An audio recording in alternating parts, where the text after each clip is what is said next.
तो पिला माने जय जगन्नाथ स्वागत होची एसके सायर ट्यूटोरियल को। आज आम भारत में गणतंत्र एमसीक्यू टेस्ट नेब यह भी आपण मैंने भी नहीं पारे। देख केमती ने फास्ट कही दूसरी आपण मैंने कौन व्हाट्सएप ग्रुप रे जॉइन हो जाओ। मो व्हाट्सएप ग्रुप रे जिते लिंक अच्छे देख लिंक रे क्लिक कलापर आप कौन ऑटोमेटिकली कौन ना क्रोम रे ही ओपन हो। ओके देख ये आप नाम देवे जेको ना अच्छे ना देवे देलापर जिते देख मेन एडी का पिला प्रोब्लेम होची जो स्टार्ट क्विज में अच्छे आप कौन देख ऑटोमेटिकली आड आसूसी ये आप कौन बैक बटन क्लिक करेंगे नचेत ऊपर ये थी कलापर ऑटोमेटिक हो। देख ये हम एमसी क्वेश्चन गुड़ाक देवा। ओके देख फास्ट क्वेश्चन कौन देखिए पे देख प्राचीन ग्रीक और आधुनिक स्विट्जरलैंड रे गणतंत्र प्रचलित डैश गणतंत्र प्रचलित कोटा पिला माने वीडियो आरंभ कर दूची जो मैंने 2026 बोर्ड एग्जाम भल मार्क रखा चाहते से मैंने ही वीडियोटा देख आ जो मैंने रखा चाहूना वीडियो छाड़ी आप जापरेंगे। ओके देख परोक्ष प्रत्यक्ष प्रतिनिधिमूलक मूल्यबोधिक कोटा ना आंसर होचे प्रत्यक्ष गणित जिते ठीक आंसर देवा आमर कौन ग्रीन कलर आसो है। देख नेक्स्ट देख कौन देची डैश गणतंत्र रे समस्त नागरिक प्रत्यक्ष भाव में सरकार को अंशग्रहण करते कोड को गणतंत्र एटा से कौन प्रत्यक्ष गणतंत्र रे नागरिक प्रत्यक्ष भाव में सरकार को अंशग्रहण करते है। देख 3 नंबर क्वेश्चन कौन देची निर्वाचन हेउची डैश गणतंत्र मुख्य नीति कोडे मूल्यबोध भित्तिक सामाजिक प्रत्यक्ष परोक्ष प्रतिनिधि। देख पे कही जिते आम भूल आंसर क्लिक कली देख ये रेड कलर है माने जानव जे मोर क्वेश्चन टी भूल हो गला आंसर कोड़ा से ऑटोमेटिक ग्रीन है।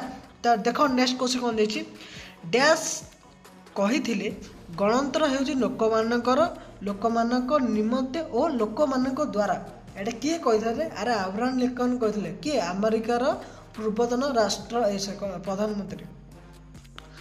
ओके देख नेक्स्ट देख कौन देथिले सिल्लिंग मतरे गणतंत्र एक सरकार जो प्रत्यक्ष डैश थाए करे ना भाग थाए अंश थाए भूमिका कर्तव्य कोटे पिला माने। ओके अंश सिल्लिंग मतरे लोक मान अंश थाए है पिला माने एटा बहुत इंपोर्टेंट क्वेश्चन टा। ओके पिला माने देख पृथ्वीर बृहत्तम गणतंत्र रूपे डैश परिचित किए रे भारत इंग्लैंड अमेरिका स्विट्जरलैंड के ना भारत भारत पृथ्वीर बृहत्तर गणतंत्र कहीं आम भारत में एत गुड़े राजनैतिक दल गुड़ाक अच्छी कहना है से भारत हूँ पृथ्वीर सबुठार बड़ गणतंत्र। ओके देख नेक्स्ट कौन देछि डैश सॉरी गणतंत्र डैश पाई एक शासन व्यवस्था कोड़ा ना शासन पुंजीपति लोक मानक मालिक कोड़ा ना लोक मानकर गणतंत्र लोक मान एक शासन व्यवस्था है पे मैंने इंपोर्टेंट क्वेश्चन गुड़ाक मुझे कहबी वीडियो को देख।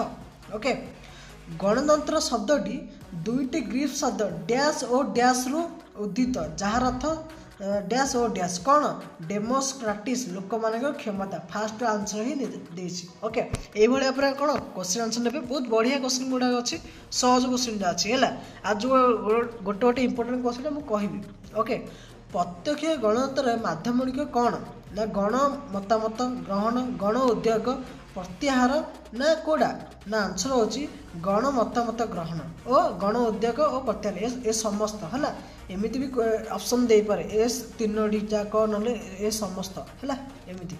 ओके देख नेक्स्ट कौन देची परोक्ष गणतंत्र को डैश कहुए कौन प्रतिनिधिमूलक शासक भित्तिक संख्यागरिष्ठ सरकार ना सर्वसाधारण शासन कोड़ा पिला माने ना प्रतिनिधिमूलक। ओके तो पिला माने एठी हमें 10टा क्वेश्चन आलोचना करछे आ सबु जा एमसीक्यू टेस्ट रे अछि आपण माने निजे जाई टेस्ट नेबे हैला। ओके पिला माने वीडियोटा केमती लागिला ता सहित कहि दोछि वीडियो को लाइक करंतु पिला माने आ जदि कोन से डाउट थाए निहाती कमेंट साजे जणातु मु निहाती रिप्लाई देबे। ओके आ ता सहित व्हाट्सएप ग्रुप रे जॉइन हो जाओ काहे कि ना यूट्यूब रे वीडियो अपलोड न होगा पूर्व मो व्हाट्सएप ग्रुप रे एमसीक्यू क्वेश्चन प्रोवाइड कर दूसरी बुझिले। ओके देखा नेक्स्ट वीडियो को लाइक करेंगे और तुम सांग साथी को शेयर भी करेंगे। जय जगन्नाथ।